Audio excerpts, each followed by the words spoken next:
guys, I'm here right now with Josh of G2. Now, Team Liquid, they got some early momentum that time, and then you took a timeout, and G2 started ramping it up. So I'm curious what you told them that time that really gave them that momentum.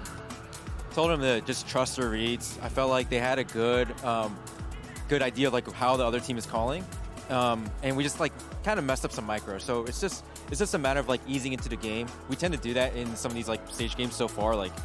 So once we're warming up a little bit, getting used to our like teammate comms, we were just flowing. So yeah, I mean, it was just again reiterating trusting your teammates. So it should be smooth sailing from here on. Hopefully. Well, good luck to you guys. I mean, G2 looked extremely comfortable on that map. I am your hosting, so I'm back here with Kakuka and Mimi. Given how the way that the map started, are you surprised on how it ended? A little bit, because Team Liquid, I thought they came out with a really good read going into a lot of these B hits, fighting forward in the post flank, but Josh called that timeout. The players warmed up, and they just kept that momentum rolling through the rest of the half. Yeah, and it's so important to understand like the way that Team Liquid was repeating maybe the same plan time and time again, and I do think that that timeout changed things up a little bit, because it's also like relying on the composition and your strengths as a team, and as I said, with the comp as well, that gave them what they needed to close that out. You gotta love a Josh RT timeout. I feel like it always works out for them, but that brings us to our Verizon high-speed moment.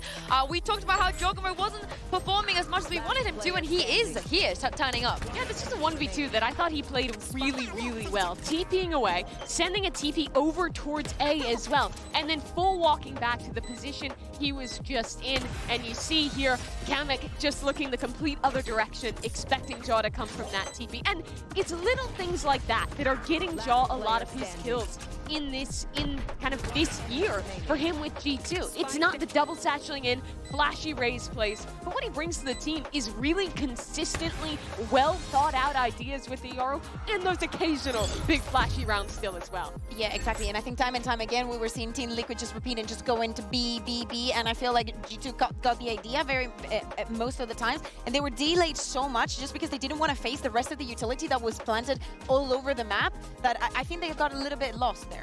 Yeah, there was a few rounds, right? Liquid just looked a little bit lost, but G2, they fully capitalized on that. We have a round 10 here, and also Jonah P is playing out of his mind. Absolutely. I think that, as you're saying, he's playing brilliantly. Is at the beginning, this kind of utility plus the peak challenging what Kamo was doing. Yes, finding the kill. This happened in many, many rounds, and then just thinking about like G2, Team Liquid thinking about that plan B became so complicated, because on one side of the map you have Yogemo with the TP out and the operator, and once they get to A, they see also that the device utility is put on there, and just the delaying from G2 makes it an unwinnable round for them.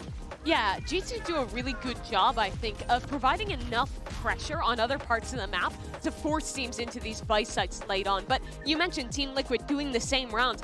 After losing this round 10, they went back into a similar idea. Lurk up towards B, look for a hit there, lose a player, late A exec into the Vice utility. And there was quite a few rounds here where they were going for those late execs into the Vice's site and honestly getting cooked. But the guy doing the damage in mid was Jonah P. I loved how he would get aggressive at times in that area of the map, peeking in, protecting the Vice wall, getting his pick or two, and then playing into the percentage play of going for the retake with the rest of the team. How dire is the situation for Liquid as we move on to map 2? I think the most concerning thing, I think that we mentioned it quite a bit, is the throwing up the advantages. Even though we're speaking about, oh, G2 getting the first kill, this and that, in most of the occasions, it was actually Team Liquid getting the opener and just not being able to capitalize on that. G2, as we're saying, relying more on their plans and just making it look good for themselves, understanding their winning conditions. So now moving on to Lotus as the second map, it might make things difficult for Liquid. Well, I want to see what Coach Lohan had to say ahead of map 2. Hey guys, I'm here right now with Lohan of Team Liquid. Now, I wanted to ask about the famous Nat speeches, and how do you see these words, impact the players during really dire rounds, during really important moments, and how do you see the team transform after hearing them? He's a great leader, honestly, inside and outside of the server. I think he's a reference for the boys, and I think if there's someone that can pull the boys up after this game, it's him, and I fully trust him that he'll be able to do it, 100%. It's really showing in the game, so best of luck to the team. I see why they all have a lot of trust in Nats as well, because this is a very, very difficult task for him now. The comp that they showed yesterday, the Lotus that they had to play, Mimi just wasn't the best.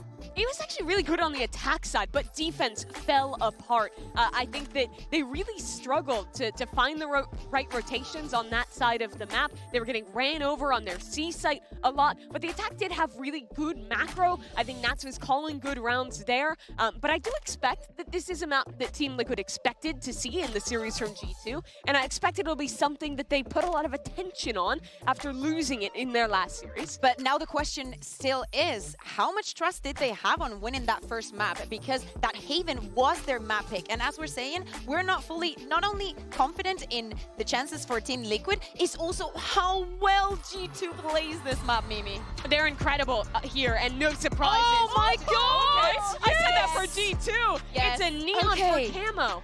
Okay, Yeah. I absolutely love this because it brings us back to how important is the meta and how it balances out with the comfortability of players. Yeah, and this is what I kind of expected from Camo a little bit before, because we talked about how he has never played some of the agents they had to run here, but he has played the Neon here before on Lotus, and he looked really, really good doing it. And this is a great change-up against G2. They're one of the few teams that doesn't run the Sentinel, that doesn't run the Vice. A lot of their defensive game plan is around fast lobby takes with all of the utility they have in this comp. Neon can slide past that, circumvent it, and completely change the pace of the game for Team Liquid. It's do or die for them, and I think this is a great decision going into Lotus. Absolutely, and talking about them being in sync with Kamek, with Patitek, I want to see the same things that we see on Abyss in terms of gameplay. Oh, the road to get here for Liquid has not been easy. It's been a long one. Pansy and Ender, if they want to keep their playoff streams alive, they have to win on Lotus.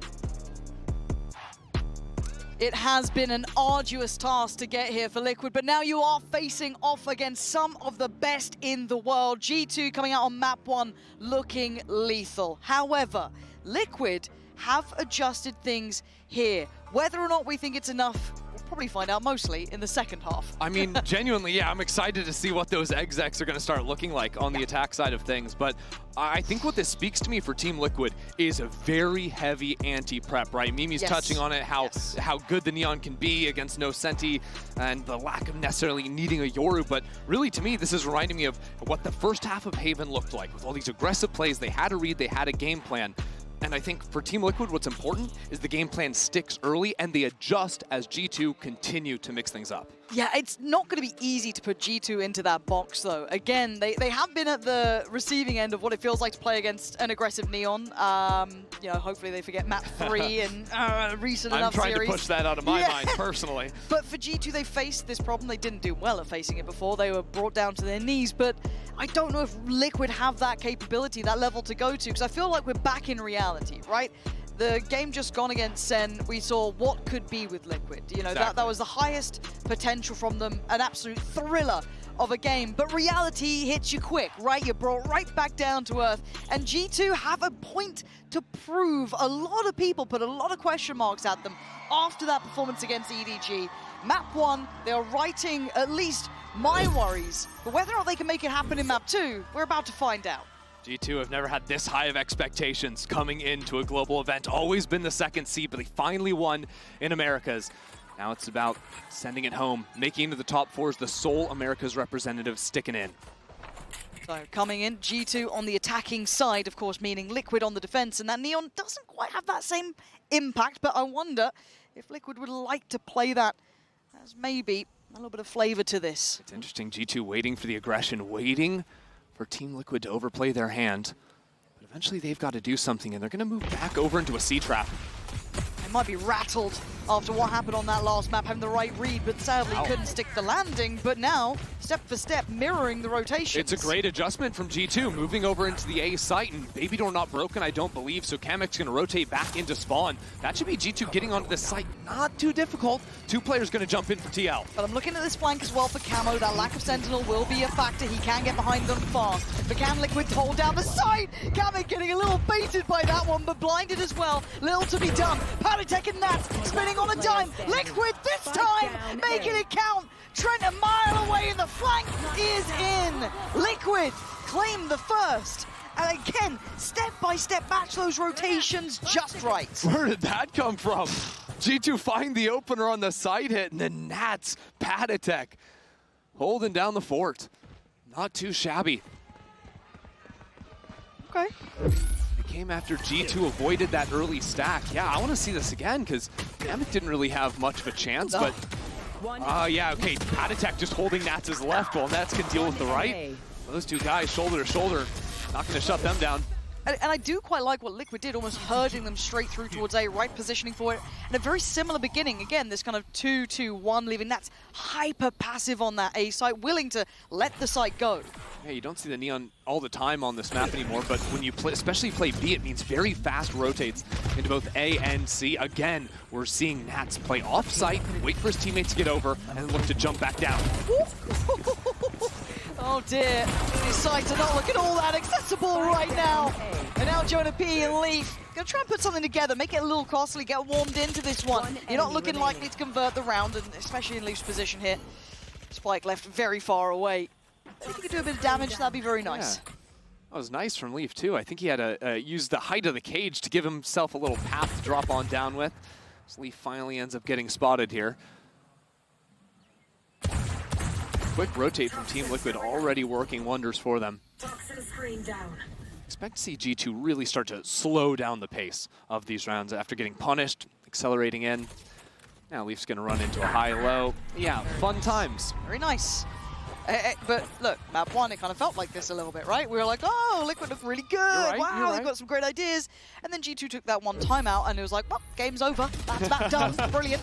But, you know, again, for Liquid, they've clearly done their homework here. They've come in with a really well-made plan, it looks like, at least.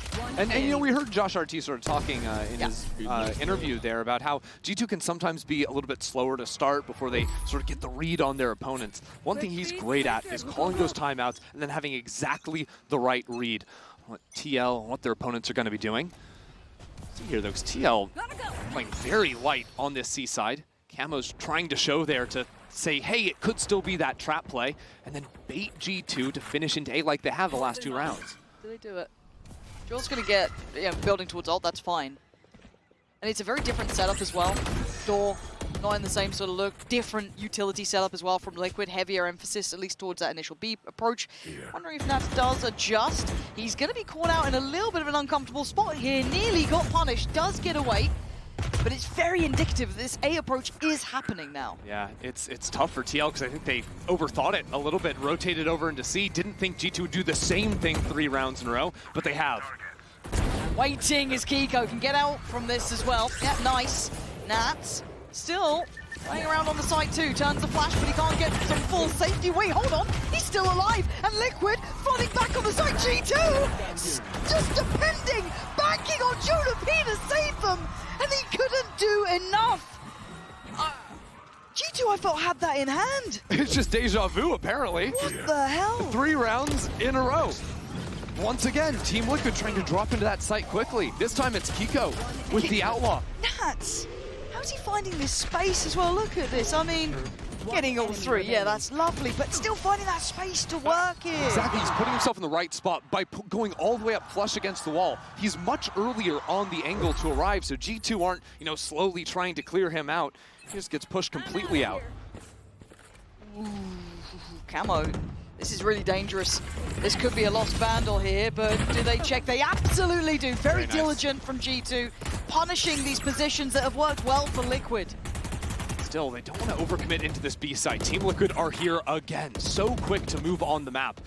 But it does mean they leave their C site a little weak, their A site weak too. So now that the ultimate comes in from Jogamo, he's going to realize that it's a very passive setup from Team Liquid on C. Yeah, still holding towards Waterfall, still holding towards CT. I don't know how much Jaw's going to see. Gets, oh, he commits! Outrageous, goes for it on towards Kiko. I guess he had to at that point, but traded in. Now they can start fighting back towards the site. They're going to clear through site itself, excluding Trent. And you can't forget about Trent, but it's Jonah P up in the feed, waiting for a victim. Was not outdone by Valyn. And again, G2 on these bonuses, well, not even bonuses, half buys, these stingers come out on top. I am scratching my head a little bit because it's oddly reminiscent Why does it feel like of map Haven. one? Yeah. Right, Team Liquid come out with a great read. They know exactly what to do to beat G2. And then all of a sudden, it's G2 with a MasterCard Thrifty stealing away around. That feels like a really big identifier, right? Starting to see what's happening towards B, these fast rotations. This is big info they're gathering, and they convert the round. Exactly, abusing the breach Tejo there as well to push the player out of B main, knowing that there's a little bit of gap to work with so he can get the shots down to deal with that player. Cover going out. Now getting to the meat of things. Gonna see 2 Guardians. Yeah, so Camo and Kiko on those. This is the real test round for Team Liquid because they've changed their setup. Now it's Camo solo A. He's been solo in a couple of these rounds. It's all right, as long as he's good on that first contact. And the difference for Team Liquid is they're not showing really any forward presence. The only forward line they're holding is Camo over here, and you'd expect there to be 2 players behind him. Would. You can see them wanting to identify where G2 currently are heading towards, getting nothing off the Teo utility, and Camo, that's enough. That's more than enough information to try and back away. You don't want to outstay your welcome. Falls deeper towards sight. I imagine this time Baby Door is broken. So Team Liquid threatening maybe a little bit deeper of a trap play over towards that A site. G2 have decided just to embed Leaf. This is such a lovely, almost blind dance with each other, right? These pieces of util invested here and there, trying to draw those rotations around the map. These are the rounds G2 love to play. Get the perfect read against their opponents. They can use this clone to break the tripwire in the choke, but again, Team Liquid have a couple of guys here to stop them. Yeah, we saw that heavier emphasis towards C, towards that B site, leaving just that one-man Camo over towards A. G2 trying to just brute force it, I guess, have to respect the util again. A good little stall, 20 seconds. Flank potential. They were towards C, didn't go CT. They're gonna go A. Through door, and they're gonna run it. They have to, I guess. They were getting no luck towards that B site, but they're running low on time. It's a little bit deadly. They don't have the full information, but they have to take a gamble. It's a brilliant call from Valyn, realizing the fast rotate from Team Liquid, but check this out. Jonah P stepping forward into stairs. He gets the first kill, but shut down quickly by Camo. Nice trade there. Not going to let that get too far, but man advantage still with Liquid. Very deep post plants. Look at the util they have. Trent going to have util. Leaf has util. Valyn can play a little closer, play a little further forward. That's going to be such a problem from this space, though, and Valyn doesn't clear him away. And away you go, the salvos, but Nats! Look at a little vintage again, but time. Leaf can buy time. He does need to go nuclear, and the stun's there. They're just running him down. Diffuse needs to come in. All good this time. Right? Yeah, all good, right? all good. Right? Don't do it to me again, but let's kind of talk about that round, because it felt like it was all in the shadows, right? Yes. These kind of brilliantly baited rotations, little util here, util there, Camo having to keep his nerve on that solo side hold. But then sticking the landing, that nice pivot at the end, so much happened that round. Exactly right. G2's macro, I think, is perfect because now Valyn has identified Team Liquid are sort of over-rotating to a certain extent, right? Yes. They're always getting bodies on site. Every time G2 have exec, they see 3, 4, sometimes 5 people. So he realizes, okay, with Leaf over towards A, we can move into that side of the map. The problem was, because that rotate went through Baby Door, because that door's been broken down, Nats is going to be a constant problem. And G2 playing full off-site opened up that angle for him to punish. Spot on. Now, this does feel like glimpses of map 1, doesn't it? Almost a similar timeout as well, but yes. 4-1. I think it's still quite hard to identify what's working here, and you almost have to reset your mindset a little, right? Maybe you haven't been facing as many neons on this map in a while, right? You've got to kind of re-bring that to the forefront, but I do want to see what they come up with, because it was the perfect cure to their woes on Haven, right? Those adjustments were fantastic. It left Liquid looking a little shallow on their ability to adapt, so does G2 have that same brilliance here? I would imagine. So honestly, Josh RT has been so effective calling these timeouts, having the right read. And it's those identifiers, right? Where it's not just fixing the next round, it's solving the next 3, 4 rounds. We've seen so many of these, 4-player setups, these trap setups, front B towards C. But that last round was different, right? Finally, we saw a look with Camo playing up into rubble. There weren't players behind him that time around. But I think G2, if they do earlier scouting into A, that will sort of unlock whether or not it's going to be that neon trap setup BC or a heavier rubble fight. I just feel like I'm waiting with bated breath to see what the masterminds come up with, right? Well, the thing is, right, they see the neon stun over towards A, they see the Kamek missiles as well, so it's time to speed up on a C hit, potentially. But I've never seen Liquid go this deep. They've never gone this far. Leaf's in trouble. They disrespected Camo once more. Now slow down and held back. Trent and Jonah P with the revenge. Get the trades and get the man to the good and punish this aggression. Now G2, they still got a minute and 10 seconds, and they've left Jawgamo towards C. This is something they love to do. His TP isn't very deep, it's just to send him, you know, a little bit back towards sand. Wait for this re-aggro into mid. Nats is going to get the trade on through, but still, now G2, realizing that TLF maybe overextended a little bit, can move back into Jaw. So they know where both players are now, right? They know where Nats is, they know where Kiko is. Jaw doesn't need to do too much, right? You just kind of hold the space you got, make sure you facilitate that cross, get that spike in safely. It's a good angle. Oh, wait. Kiko's still on for this one. Yeah, he is! Kiko takes away Jaw, the safety net now removed. He's starting to feel a bit more threatened here. Has Nats closed in already? Is he on the flank? Where the hell have they gone? And Kiko puts the smoke in center sight, so again, he could be moving around. He could be trying to flank. Sticking this plant here is risky. It feels really unnerving, right? Your palms getting a little sweaty. Trent still close to sight. Same with Valyn. They're not taking too many risks. And there's no reward that time. But can Nats again clutch up here? Valyn on the other side. Plenty to play with. Lovely work from Valyn. It felt so uncomfortable, but he finds crystal clear clarity at the end. I was wondering who was going to be able to 1v1 Nats. It's going to be the IGL for G2. What a round. Again, cool early aggro piece from Team Liquid. Speeding up on the flank. I think G2 have done so well to wait and pause, feel out that aggression, that late swing in the middle of the rounds. They figured out Team Liquid's tendencies now. That's a big round too, right? Wow, that's got to get them. Neon abuser. I mean, you could too if you wanted. Yeah, but not wrong. But a huge round for the momentum swing as well. Down to bits and bobs. The money not great for Liquid now. You can see how close these rounds have been, that it's broken so quickly.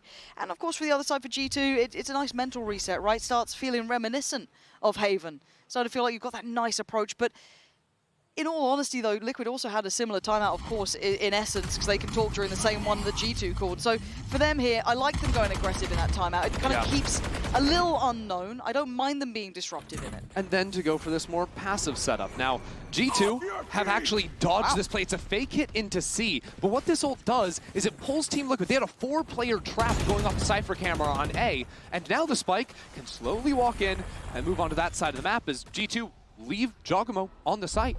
That's no problem. Actually, he's going to TP back over to A now. That's checked the cam. Yeah, he does. There's something weird going on, right? Like, but you are being pulled around the map. It's just... Sorry, I'm sorry. It's not Jaw that's going to be inserted B. It's going to be Jonah P. But of course. Yeah, there's always that late lurk. But of course. Ooh, okay. Well, suddenly this round doesn't feel so kind of flat. You've got an invested ult here, but this time it runs out pretty quick, right? You got to get moving on this. If you want to get some value, you got to get going, and you're going to get nothing. And there's that flank. Oh, that's crispy from Jonah P. Good trade right back in. Okay, look, I'm not out of this round yet.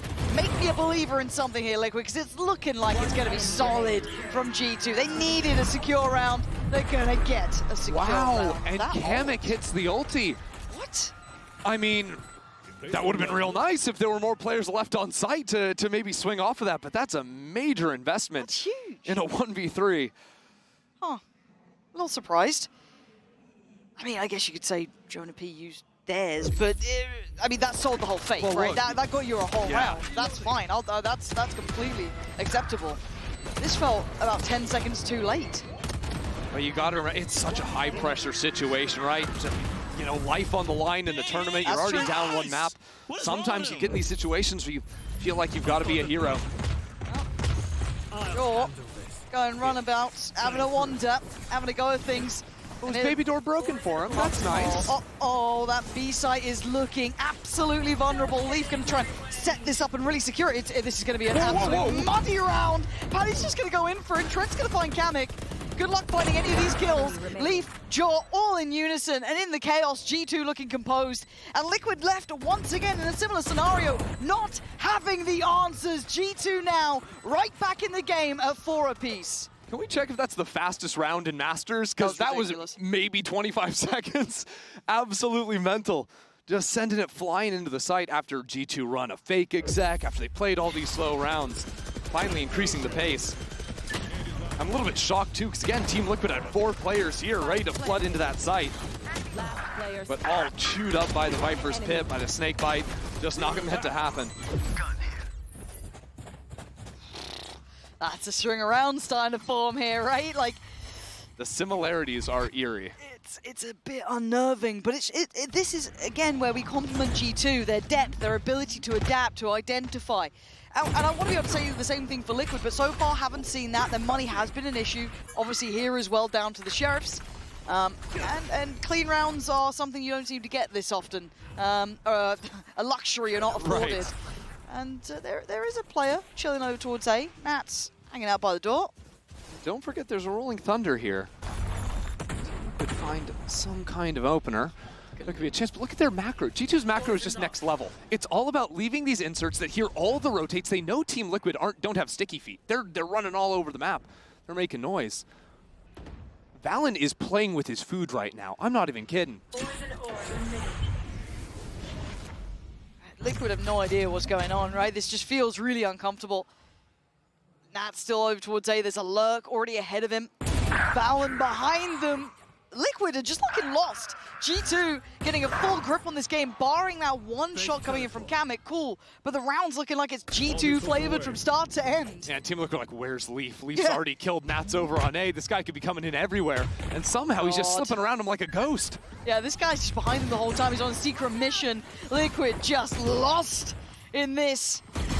Oh, that's lovely. Jaws on the side. They finally made it over here, but there's threats everywhere. Jaws just gets to dance around on the side. They're going to need a bit more than this. There's still Trent. Oh, there's still Util. He thought he was going to get close. That should really be the final hitter if needed. It's not. G2 continue their march back into this one. Leaf's just in their walls. Like, no matter where they look, he's going to be there. The thing is, G2 have only played this map twice so far this year. They played against C9 in kickoff. They beat Trace on it here at the start of the event. So there's not a ton of tape, but what you'll see on their attacking side is always looking to embed these lurks. And you think about it, it's been a different player basically every round. The first we saw was Jod, then it was Jonah, now it's Leaf. So you can't just rely on the fact of like, oh, I didn't see this one guy. A Nats, for example. Exactly. It's just very hard to read, and G2 have the book on Team Liquid. It's genuinely like a pleasure to watch a team be able to pull that off and be able to kind of interchange that individual, be it, as said, Leaf one round, Jonah P another. It doesn't really matter. As you said, it could be any of them. So you never get any security in trying to identify where these players are. And G2's been incredibly slippery. We've been talking about their rotations. How are you meant to ever have faith in these site approaches? You always feel like they've got another player somewhere else. They're heading to another site. It's a long old rotation. Liquid, I feel like you almost have to go over-aggressive and take some space somewhere, you know, really stamp some authority on the map. There's two schools of thought, right? One is go aggressive, always move forward is sort of beat, so they can't be behind you. And the other is fall back into trap plays and stop over-rotating, right? Because since round one, they've just been full abandoning sites when they see G2's presence, and it worked in those early rounds when G2 were committing to the site hits. But G2 are no longer doing that, and it's really punishing Team Liquid. And it looks like they're going back to a very early setup, right? That kind of, that's very passive towards A. The 2C2B, that's just their pistol. Maybe a little bit more passive than that.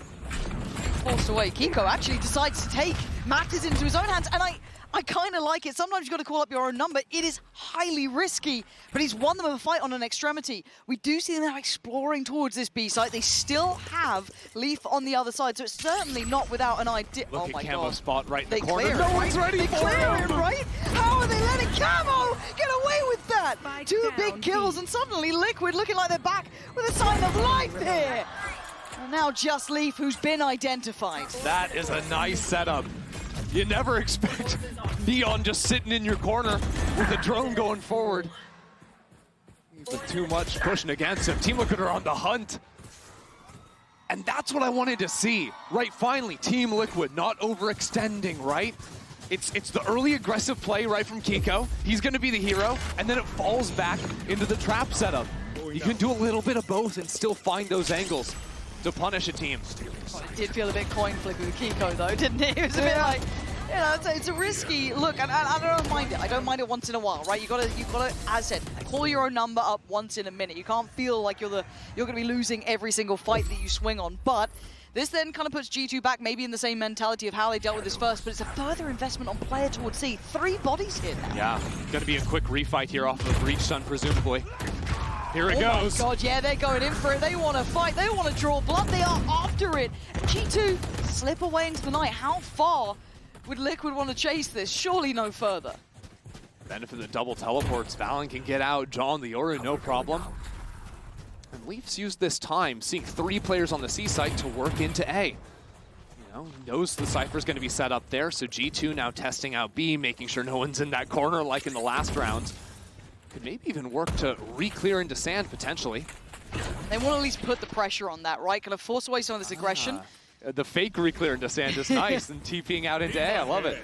Nice. Oh, Nats is in actually a whole lot of trouble. He's going to try and run this side. There's no escaping it, looks like, but he's found a pocket to play from. There's camo to take away Jorgamo. But madness on the site itself. Plant is not secure. Nats is still here. He's been left with this site. He's in control of it again. It doesn't matter the number or the odds. He's always good for it. Nats is outstanding at his job. Give the man a raise. He's lifting his whole team up. Nats is sitting 16-6. I mean, this is vintage. This is peak.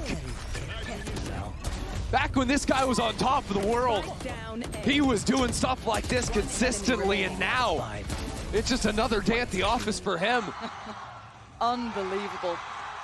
God, we're getting more and more glimpses of it, right? You know, we saw it in that Sentinels game. We're seeing it here. The original icon of the role. It almost became like this cautionary tale of what could be, but it's been a while since we've seen it so regularly. But back into the things here. 6-5. G2 still at the door, but a good adaptation from Liquid after these timeouts, but it's pacey here from G2. Trent could be in trouble. They focused on fighting towards CT, but they've left a gap here. Trent trying to stay alive. How are they doing this? There's 4 players from Liquid on the site here. Trent's still standing. I have no idea how. Just a mess of a round. Trent now calling in his teammates to get back into the site, using a site smoke for that, and he finds the opener. Trent's been good in all the chaos before as well. Kamek and Nats trying to navigate a 2v4 is not easy. He's still got a little bit of util to play in, but it's not much, and trying to disrupt that deep post plant, brutal. Last player. Yeah, you can see as to why. It's rough by all accounts. G2 closed this one down, tying things up at 6 apiece. Switching sides. Absolutely blistering round from G2. Speeding into the site, overwhelming. And madness as well. Team Liquid flying on in. These rounds are scrappy, they're messy, but Team Liquid are continuing to challenge against G2. Yeah, didn't capitulate like map 1, managing to pull themselves back to 6 apiece, so a much closer affair here. But once again, we do have a little bit of a treat for you, hearing from Valyn with the Omen player moment.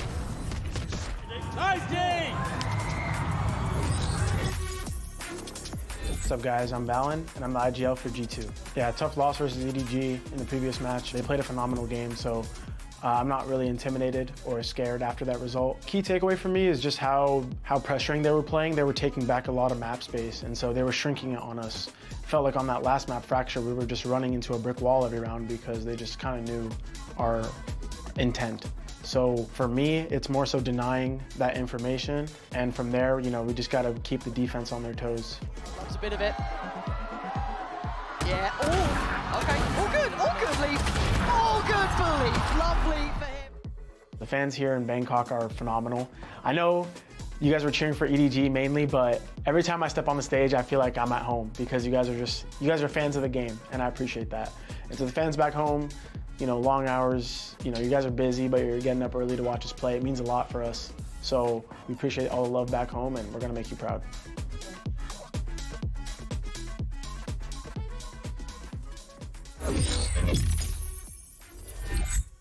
You know, you hear Valyn talking about the fans in the venue here, saying how much he appreciates them, and I can hard vouch out for G2. Okay, now we get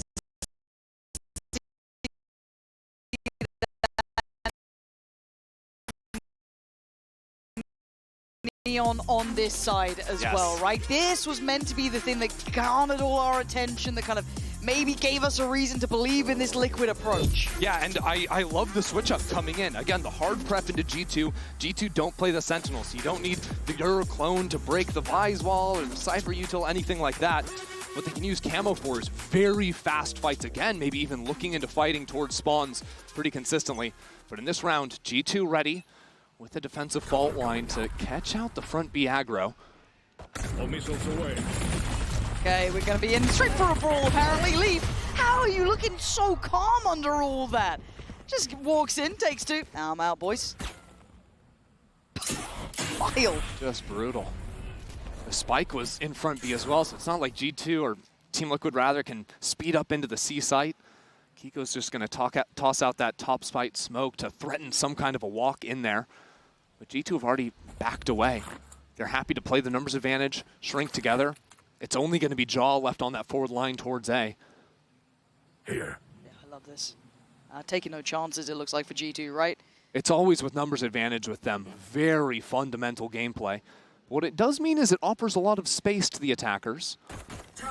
I'm okay with it. I think G2 know, what space is given, how they want to approach it. Leaf, trying to find a little bit of a gap to play from, and he's actually done really well in this reposition here, and he can kind of check. No one slipped through. No one's now trying to sneak in towards B. I'm good. He's just checking. He's just making sure, but... Hold on. Okay, but now the timing. Speaking of that... He slipped in. Just after Leaf checked this. Oh, that's gutting. Okay, that's going to be heard. That's an additional body towards CT. They're going to stall the plant for the kill. It's fine, it's fine. Kiko going to find Jonah P and get them that security through Waterfall to be able to focus towards CT, but there's a flank on the way, and Kiko makes an absolute meal of it. It's Nats and Patatek now feeling a little bit surrounded, and rightly so. Leaf on the swing, can't do it. Valyn looking like he can. The new showman himself. And G2 taking away another chance here for Liquid to show off that Neon. Yeah, that strong opening fight just sort of neuters the round from TL. Kiko maybe found that timing to get the kill. And G2 responding very nicely with a flank of their own. And it's not super common that you'll see G2 go for a lot of early fights. With the Breach Sun especially on this map of Lotus, a lot of times they'll hold on to that ability for, stalling out your hits, maybe looking to use it for some reclears. So I think even just bringing that in as a look versus TL catches them a bit off guard on the pistol. It's going to start feeling a little uphill for Liquid. Sheriff's going to be coming out. They wanted to feel it potentially competitive, but G2 look really comfortable in these sort of rounds. Again, it was some of the main rounds they won from Haven. This time, Camo going to start things off with a bang. Takes away Jaw, but Leaf controls that B site. No one's slipping through here for Palisade. Door open, trying to push into Jonah. He's got the Guardian, so time to flash and fall back into sight, calling the reinforcements. He looks good, though. He doesn't look like he's going to be swamped here. He does. Re-peek into Nats, maybe. A little bit of a wake-up call. You can't take this too lightly. And they've wrapped the site, trying to gap close towards stairs. Handled again. It gets dangerous because of this. Camo starting to hit some shots. I got Spike. 1 minute to play with. Spike is in hand. He's going to need 4 kills in total to make this one doable. And Valyn could be anywhere. He hasn't found a gun either. Spike planted. He is not. But that Sheriff rang true, and it might be ringing again. He gets around the corner. Paranoia primed. He does the dance. He gets away to safety. Another step. Camo looking back. Valyn breaks his heart. Team Liquid can be kept down on 6 as G2 make it up to 8. That one stings too. Team Liquid think they have a moment to get themselves back into the round. It started with Camo here. Again, his whole team dies if he doesn't get that kill. They're all stunned. But he got in front of it. One enemy remaining. Then after bringing it into the one-on-one, he was pounding his desk. He was not pleased. Faltering in that moment.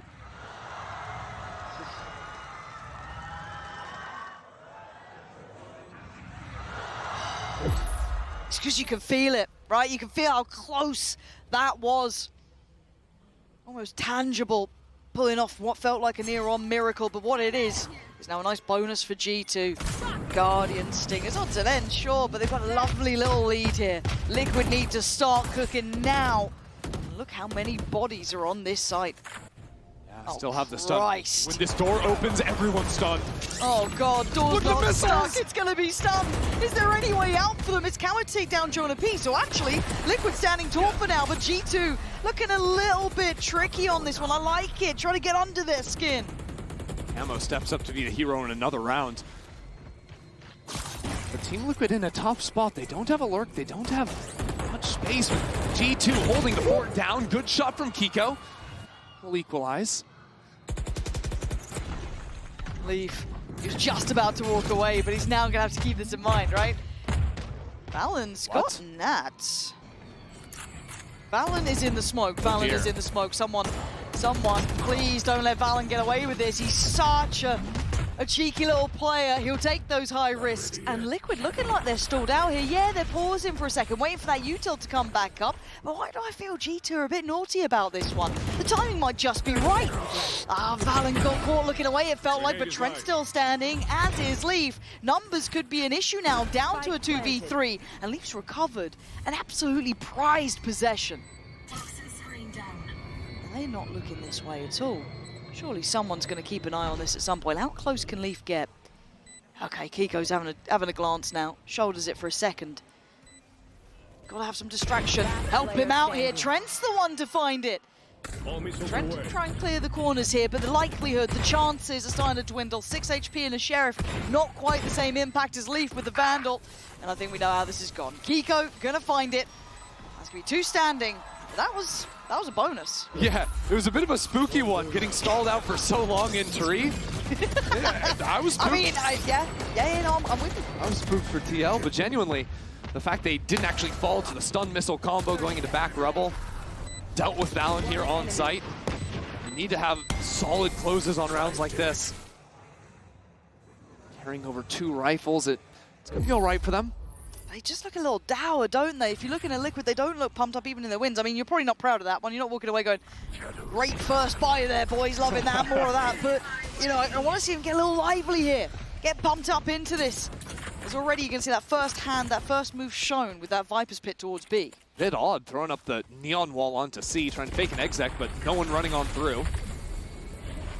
Really, Team Liquid, I think they're expecting some kind of reaction from G2, some sort of forward fighting after this Viper's Pit went down, but it hasn't really happened so far. Okay, Team Liquid here, a Teho drone over towards C, maybe think that's going to be the strong side of the map, but G2 are already starting to shift into an anticipated A exec. I almost feel like you'd want to double back towards C after hearing that Teho drone. You show a little bit of presence towards A. Oh, okay, they've been almost over-rewarded. George looking lost or like a little out of it on that one, maybe not fully focused on what was coming their way. Nats has got a great lurk here, but exactly. Do they now call the retreat, right? He's in a good position, but it's not super forward. The thing is, because no one stepped out into sand space, Team Liquid are reading that G2 have rotated through spawn quickly into A. Once you go down in numbers, those are really your 2 calls. Are you bolstering up the defense on A, or are you looking to scout for some kind of info? I think this is great macro from Team Liquid. Quietly go into the C-pop here. Nice read. And very disciplined from Nats there. It's not once maybe the temptation to take that space early would have obviously been there, but again, I liked it, waiting for everyone to come over. 10 seconds No. We're going to be able to plant, right? We're not going to be stalled out, right? You can see them there like, guys, do not let Waterfall go any other way than ours right now. Let me get that spike down and then we can talk. But they're all going to come down and keep G2 at bay. Wow, Team Liquid throwing everything into that. The firing squad for Waterfall. Now G2 on the approach. They're up by ramp though. This is really risky. G2 clearing house. G2 break down the door, sweep through the sights. And where the hell was Liquid in that? Looking asleep at the wheel. It's a massacre. G2 without a duelist. It doesn't matter. I've got to see that one more time because that just takes all the wind out of Liquid's sails. I'm amazed they played so dedicated towards the site. They were so risky at that point. They had the breach ult to play off of, so you'd think they could have done something with that. But then once they didn't fight forward into water, they were just kind of fish in a barrel. So odd. You can see tons of that utility coming in from the breach Teho, forcing them off the lines they're holding, forcing them off those complementary angles. And then all of a sudden you have to look 2 different ways. G2, the timings they're taking out into the site, punish it perfectly. Pause for Liquid here. And again, if I'm looking at the round, imagining it's frustrating after what felt like a very good read. Nats with that very late lurk, kind of pulling those rotations towards A. And then again, him finding that nice timing to take the site.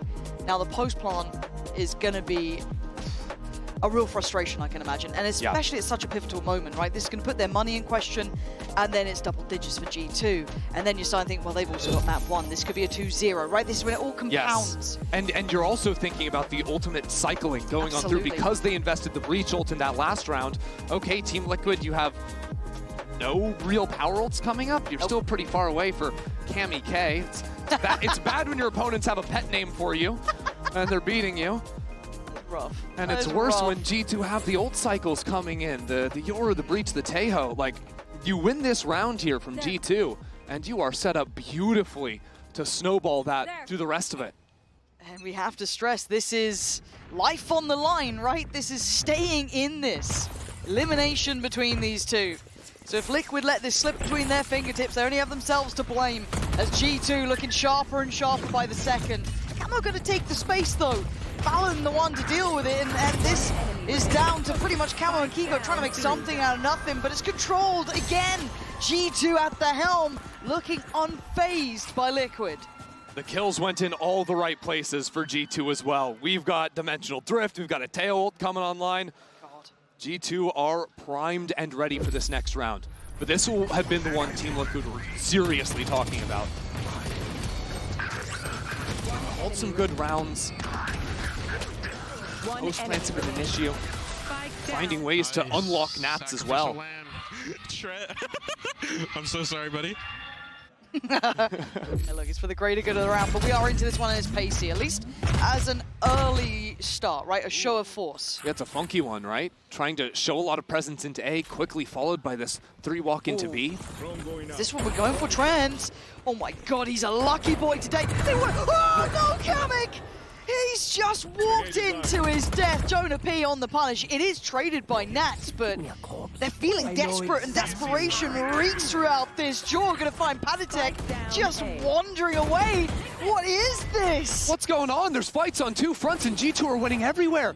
Camo gets the spike, but he has to be a hero for the team. He gets the burst. Camo staying alive here, baiting out shots, but now it truly is him against the world. 1v3. They know where you are, and they're closing in. G2 wanting to put Liquid in their graves as Camo tries to shift around. 2 on one side and 1 on the flank. You give him a 1v1 though. You're playing a risky game. You've got to tighten up here, because Camo could absolutely do this, but Nerve's starting to play a factor, you can see it. Trying to toy with the time, and he's got the angle now, hold on. Valyn joins up, and they double swing! G2 fighting together, not letting that slip, not allowing Liquid in the door. That is another round for them, and Liquid, what was that round? Just the final glimmer of hope, it felt like, going away. Kamek tried to take that timing, punish the player he knew was out in B, but G2 have been playing together on that site. Weren't gonna let that happen. It's just heartbreaking for Camo again. I feel, right, he had that one moment earlier against Valyn that just slips away. Close. Even there, he had isolated fights, getting chip damage, but couldn't quite finish off a kill. That's the difference here, isn't it? You can't win all on your own. You can see when maybe Nats has a good game or two, but to ask that every single time, it's just not going to happen, and G2 won't let it happen. This could be 12. This could be match point coming in. Jaw wants to go for a walk. Takes himself forward, and he's not alone. You're rarely alone with G2. It looks like they all swing, and they take a stand. Valyn willing to brawl out on it. Takes out Patatek too. 2 kills there is just unbelievable. Team Liquid having to use the Taeho drone to re-clear this just to secure the spike. And G2 were set up in front mid. They could pinch these players trying to rotate. I kind of like that. Do they go for the pinch on it? The timing's everything. It's good. They're at least going to get another on this one. They're keeping the man up to the good here, and they get the information to boot. And you're looking at this retake. Jonah P's stun's going to be coming back. Jaw's got full utility. G2 have all the pieces with the scouting too of the Dimensional Drift to get things going. Man, G2 on the verge, on the precipice, it feels like of punching in that 12th round, but still, Nats and Kiko gonna need to go big. Nats tries to get techie with it, little slippery towards the smoke. Kiko, no! Oh, it's heartbreaking, you can see it. It's falling apart at the seams for Team Liquid. Nerves really starting to hit home right now, as they are now going to be 1 round away from going home. G2 are just catching every single break right now. Every little angle that Team Liquid might have to get themselves back in a round, and it just narrowly is missed. Hitting that shot's absurd from Kiko, but he couldn't keep it carrying through to the end of the round. Now they're going to be faced off against 12.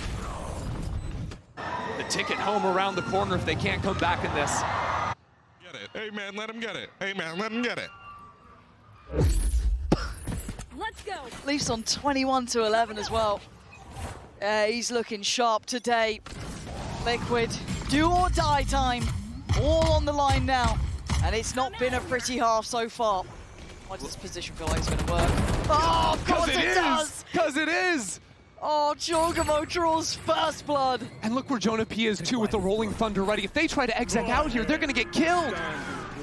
What are the options? What are the options? That will help.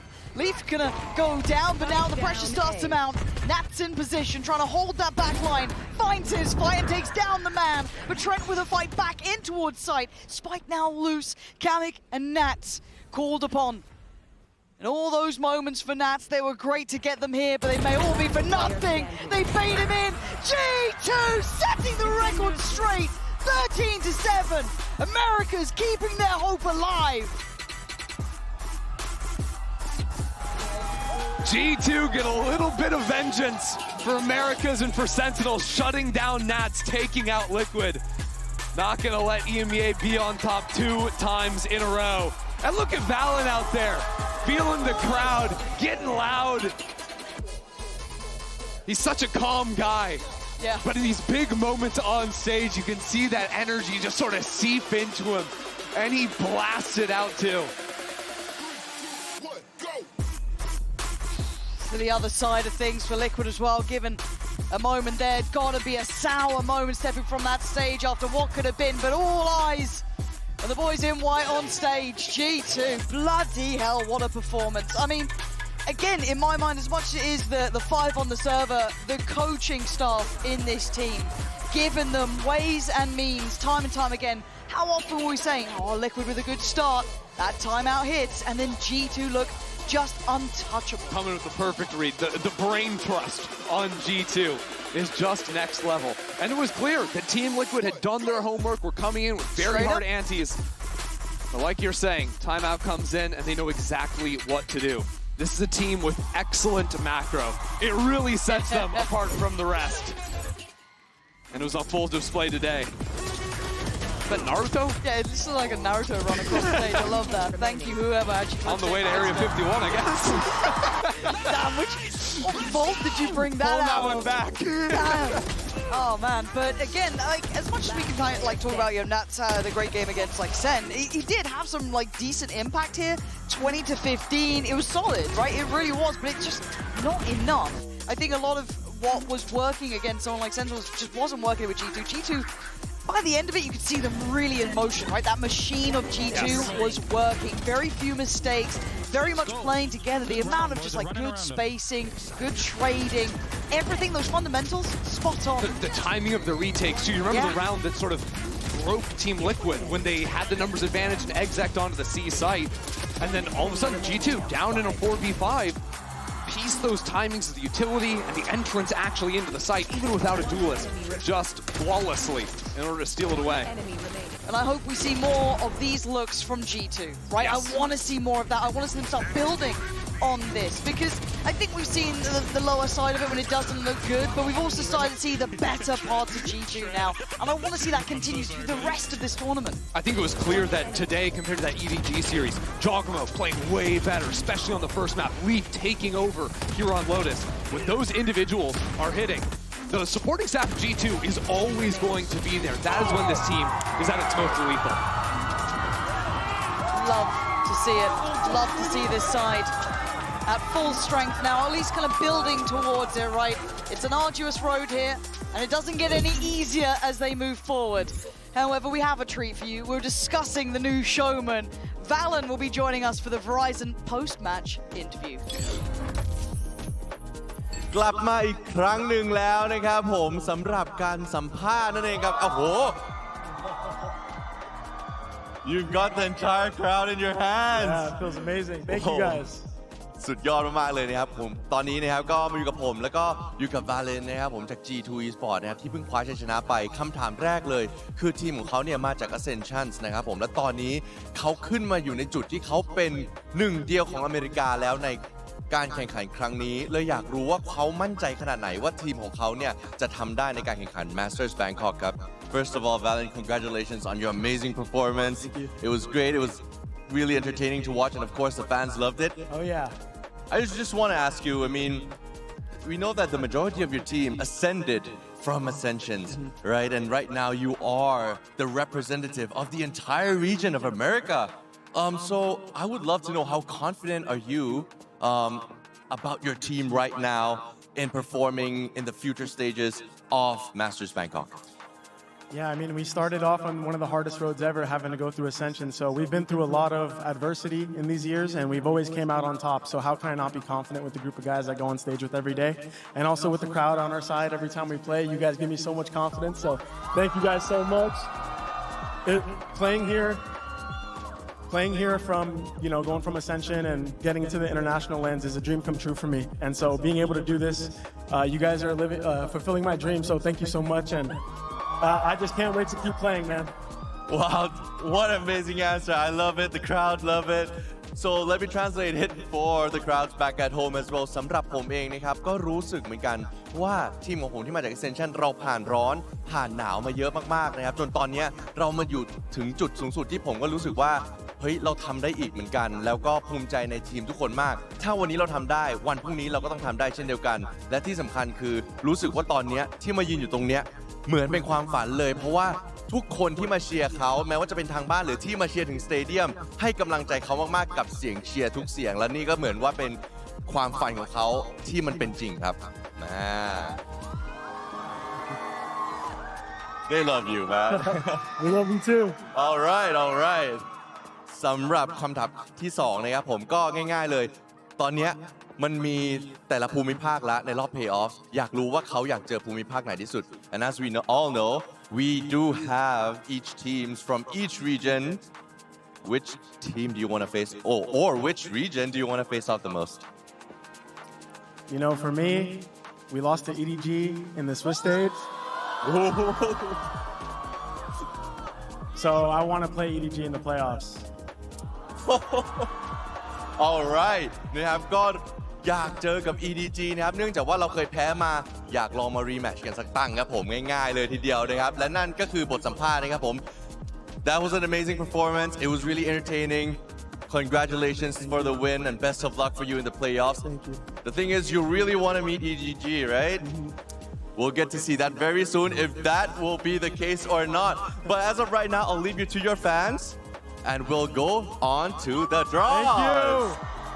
All right. I am super excited right now for the draws. But in the meantime, I am back up here again and I will pass it on to you, Victoria. Thank you so much. Yeah, we have the final draw of Masters Bangkok. It's playoffs. It's as straightforward as it gets. 2-0 teams that left first play only against 2-1 teams that were today. And that's it. Everything's fair game. ครับก็สำหรับกฎกติกาง่ายๆนะครับผมสำหรับทีมที่ชนะ 2-0 นะครับก็จะไปเล่นกับ1ในทีมที่เพิ่งชนะมาในรอบเมื่อกี้นี่ก็คือ 2-1 นั่นเองครับผม Thank you very much. Please proceed on to the draws, Victoria. We'll start with our first seeds. สำหรับซีดแรกนะครับผม EDG. โอ้โห EDG เลย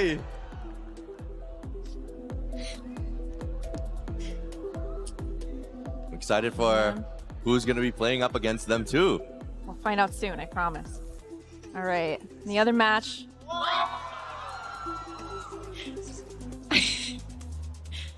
Don't we love the crowd, Victoria? I do so much. All right, these teams have been waiting a few days, so EDG's opponent. Oh, everybody's like, let's see. T1. Still very spicy.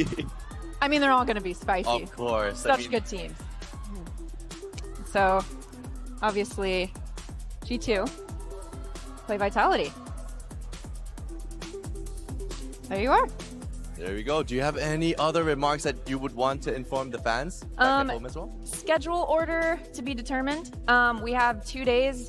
Vitality and EDG have been waiting a few days. We'll wait 2 more, but we have our matchups, and I mean, it's as exciting as it gets pretty much. So I'm excited. I am excited too, and thank you so much, Victory, for the draws. สำหรับวันนี้นะครับก็นี่คือ draw มีเท่านี้นะครับใครที่อยากดูนะครับก็ติดตามรอชมทางโซเชียลมีเดียของพวกเราได้เนาะแต่อย่างไรก็ตามครับเดือดแน่ๆนะฮะ and that for us will be it for the stage from now, and I'll pass it back to all of you and enjoy the night.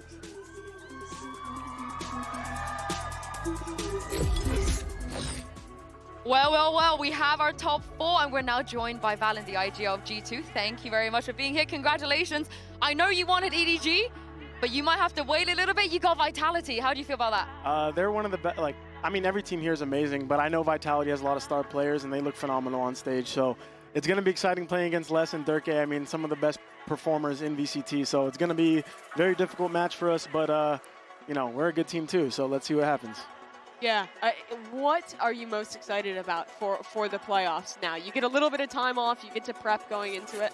Yeah, we get to fix some of the mistakes that we had throughout the Swiss stage. I mean, we saw some weak maps from G2, so having this extra time to be able to patch that up and fix it helps us a lot.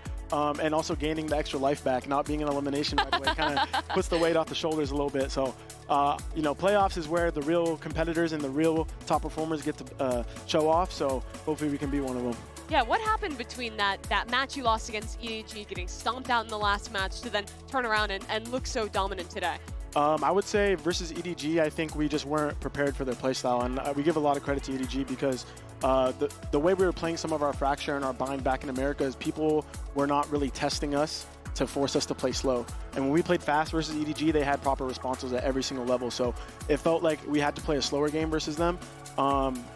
Because, yeah, we were just running into a brick wall every round on Fracture and Bind. So the Americas teams, we kind of just run over on those maps. EDG not so much, so we're going to have to kind of go back to the drawing board on that. Also, what happened to make you forget that you actually won a map against them? I saw your tweet. I mean, did you guys see the second and last map? I mean, mentally it felt like I just bombed out of the tournament, honestly. Oh, no. I mean, good on you guys for bouncing back. Good on you. And also, pistols. We're good at them again, eh? Yeah, today we finally won a pistol. I mean, last series we got 0. So as soon as we won the first pistol on Haven on like the second half, we're like, oh guys, we're not cursed. Like, let's do this. Let's win. Talk to me about the impact Josh is finding in these timeouts, because both maps this series, you have a slow start against Liquid, lose the majority of the first 4 or 5 rounds. He calls a timeout, you make a macro adjustment, and you dominate from then on out. Yeah, in terms of like the early timeouts, I feel like it's not even changing up the game plan too much. I think we're just having these micro mistakes in our game plan that's letting them get like the 1% over us and taking these rounds. So he's timing out and just making sure that all the small details are hitting, but also, like you said, if we are playing a macro game incorrectly versus these teams, he knows how to fix that. So credit to Josh RT, like those timeouts were definitely crucial for us to big save the half. Big up. We do love a Josh RT timeout. What we don't love is saying goodbye to teams, but unfortunately we have to say goodbye to DRX and Team Liquid. Are you surprised that at least in the first match that T1 were able to beat DRX? Yeah, it's hard to say surprised because both teams are so insane, but I know regionally DRX was like 7-0. I heard it. Yeah. So, you know, eventually T1 is bound to win one, but both teams are incredible, and DRX I thought would be a team that could contend to win this tournament too. So it's sad to see them go early, but that's the nature of the 8-team tournament like this. It had to be a lot of pressure for them as well. You guys had your first time coming into a tournament as NA's #1 seed since when you beat Optic in 2022. Yeah. What's that been like to kind of have that added pressure that I'm sure DRX is experiencing too?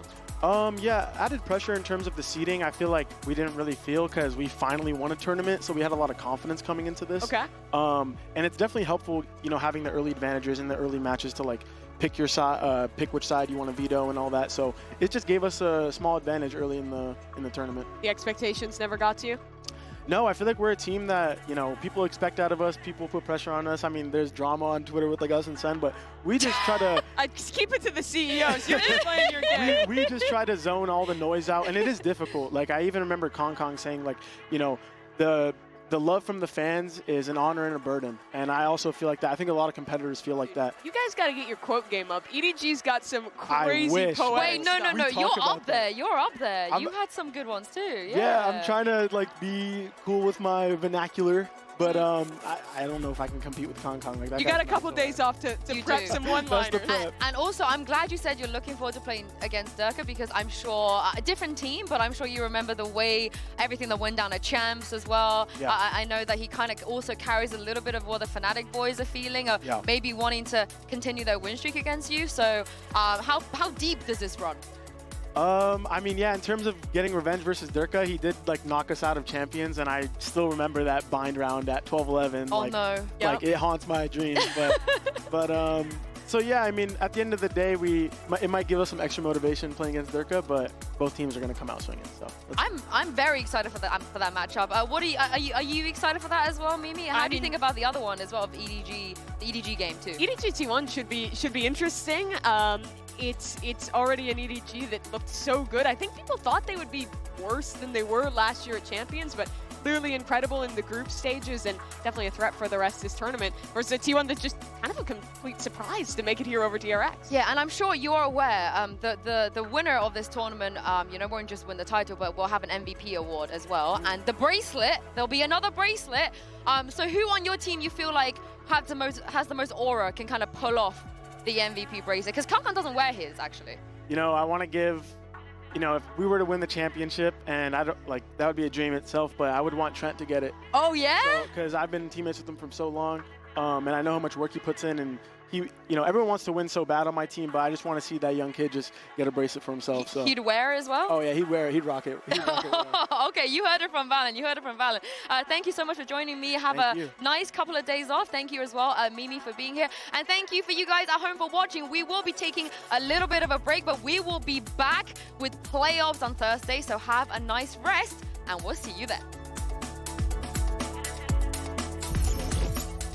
We have never seen this inter-regional clash on stage. The stakes are very simple. You win, you're going to playoffs, and if you lose, you're going home.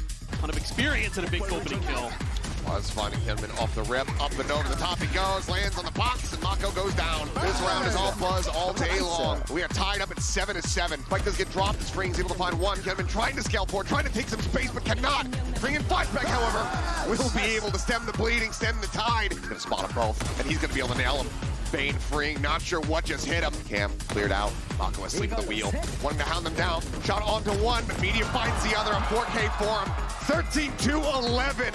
T1 take down DRX. That is a statement win for this T1 team. Value has been found. Mako going to be taken down. Stacks looks for a little bit more. Izu gets a second. Woo. 7 seconds remaining. Rotates around towards backside. Izu finds a door. And he gets the board. A monstrous Red Bull clutches Izu. Rushing towards Hall. The cut across. Izu with a peak. Flashback going to be taken down. TP's forward. Bane stunned up. He's knocked out of the park.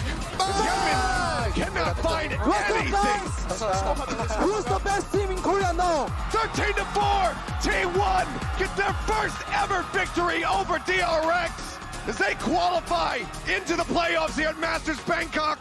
There is only one spot left for playoffs. EMEA versus Americas in this showdown. It's G2 versus Team Liquid, and the loser will be going home today. They're looking for almost a slam dunk. They're going to force a swing. Uh-oh, Beautiful. what the hell?